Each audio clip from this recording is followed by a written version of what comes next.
qof kasta oo raba inuu ku soo dhawaado waxaa loo furaa albaabada mid kugu naxariis badan sidoo kaleeto qof kasta oo raba inuu ku soo dhawaado misana xiriir jecel inuu kula sameeyo oo raba waxaa loo sameeyaa wanaag uusan weligiis uusan kaa filanin sidoo kaleeto waa inaad ixtiraamtaa waa inaad mudnaan asiisaa waa ina mar walba aad qiimeysaa laakiin midna ha iloobin haddii mar qore uu kaa tago ha ku fikirin oo ha dhihin qofkani muxuu sabab uu kaa tagay ha ismurjinin oo walwal ha isku ridin kaliya waxaad xasuustaa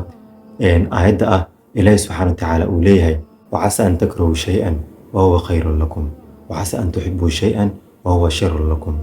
والله يعلم وأنتم لا تعلمون الله سبحانه وتعالى وحوليه لغيابا واحد إذن كرهي سنسان إن محايرة خير إن كجري مناك سيدو كلامتو الله سبحانه وتعالى وحوليه وعسى أن تحبوا شيئا وهو شر لكم